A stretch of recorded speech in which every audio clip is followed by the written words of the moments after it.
We all have that one friend that can literally live on junk food, Pepsi Cola, corn chips, Doritos, honey buns, donuts, and seemingly they're still slender and evidently in good health. How's that fair? It seems like it's not fair. At least to me it does. I think it probably does to you too. In this video, we're going to unpack this concept and why this occurs and why your slender, healthy friend may not be as healthy as you think he or she is. I'm Dr. Ken Berry, a family physician with 20 years of clinical experience, and this video is going to help you understand the personal fat threshold. Where are you fat at? Your body has an entire arsenal of hormones that decide if you store fat, where you store fat, how much fat you store, and so on. And so for all of us, for all of humanity, there is a bell curve distribution of almost every attribute of humanity. So the personal fat threshold is a theory that's quickly gaining traction in the scientific community. It appears that people with different genetics store fat at different rates, and they also store fat at different places on their body. Now, where you store fat is very important. For you, it might be important when you look in the mirror, but for doctors like me and other healthcare providers, where you store fat is actually very, very important from a health standpoint. Storing fat at the wrong place can actually be more unhealthy, even though it looks better in the mirror, than storing fat in places you'd rather not store it. It's well known in the medical and nutritional communities that people of Asian descent and Indian descent can eat a very high carbohydrate diet and yet remain slender. But the problem is that because of their personal fat threshold, they're storing fat at very unhealthy places, like their liver and around their internal organs in their abdomen and ultimately in their pancreas. And so when you look at someone of Asian or Indian descent, or some Caucasians who are on the bottom side of the bell curve distribution, they can live on carbohydrates, a very high carbohydrate diet, and yet look slender. They are obviously slender, but they can look metabolically healthy even though they are not. Other people, especially Caucasians and people of Nordic descent, if they eat a high carbohydrate diet, they're going to immediately start to deposit fat that we call peripheral fat. So fat in their upper arms, in their thighs, in their booty, on the outside of their belly, their love handles, their back boobs, their front boobs. All of these places immediately start to store fat. And so many Caucasians won't develop early prediabetes, type 2 diabetes, or fatty liver. They'll just store fat peripherally. And although this looks less than optimal in the mirror, it is actually protective against diabetes and fatty liver up to a certain point. And then back to our friends with Asian and Indian genetics, they'll stay very slender on the outside, but they'll be storing far too much fat in their liver, in their pancreas, and around their internal organs inside their abdomen. Your personal fat threshold will change as you go through this journey we call life. For example, when I was in my early 20s, I was that friend that you would hate and despise because I could live on powdered donuts crumbled up in chocolate milk. That was my standard breakfast back then. And I would have chips and donuts for lunch and then a huge plate of pasta for dinner. And I was able to do that for years without developing any peripheral fat, the fats you can see on the outside of my body.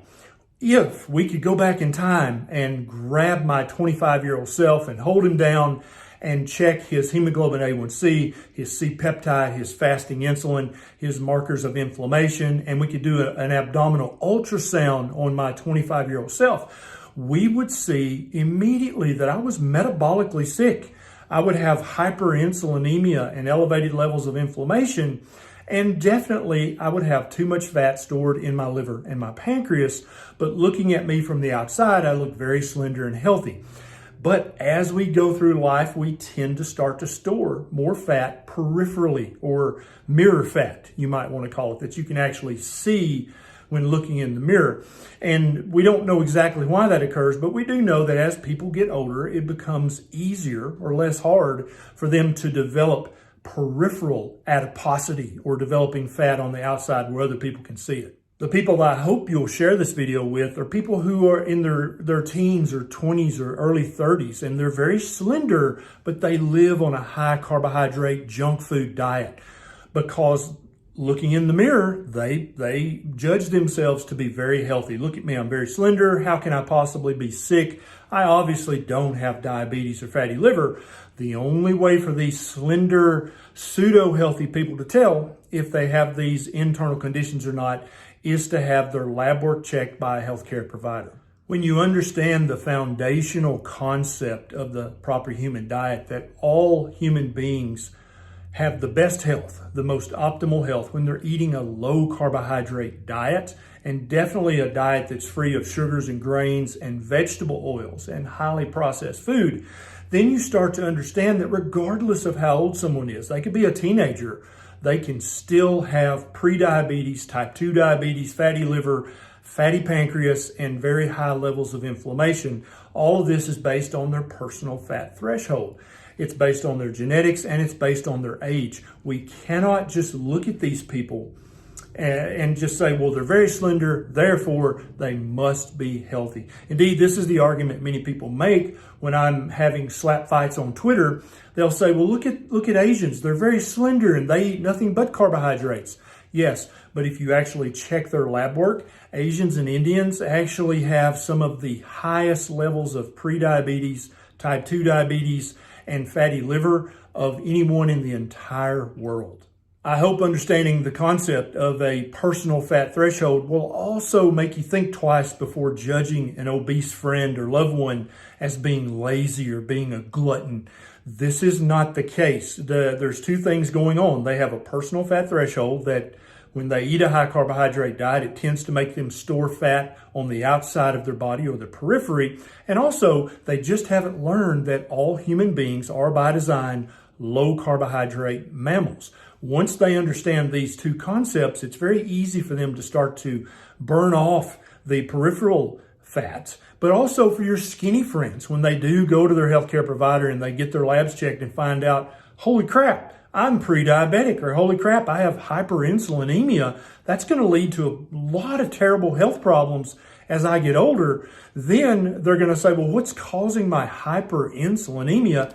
It's a high carbohydrate diet. And once they start to dial down their carbohydrate intake, their fatty liver goes away, their prediabetes or type 2 diabetes goes away, their fatty pancreas goes away immediately, their inflammatory markers start to go down, and then they not only look healthy, but then they actually are healthy. And for your morbidly obese or obese friends, when they realize that they're a low carbohydrate mammal, that if they eat too many carbohydrates, they're going to get fat. They can start to lower their carbohydrate intake and again benefit from all of the amazing health benefits of eating a low carb, a ketogenic, or a carnivore diet. All of these diets being part of the proper human diet. I've included a couple of research links in the show notes down below. Please do some further reading about this. Don't trust my opinion or anyone else's. Also, you may want to print out these studies if you go to your doctor as a slender person or a skinny person and your doctor refuses to order these lab tests, then you can show them this study and say, hey, what if I'm TOFI, thin on the outside, fat on the inside? I really should know that because that's a huge risk for my future health, right? Please consider clicking that subscribe button and a little bell button right beside it so that every time I post a new video, you'll be one of the very first people to know. And if you'd like to help me fight chronic disease, both in obese people and in skinny people, please become a Patreon. There's a link right down below. It's a super quick sign up. You can throw a buck or two my way to help me continue this fight, to help everyone be healthy in this unhealthy world. This is Dr. Barry. I'll see you next time.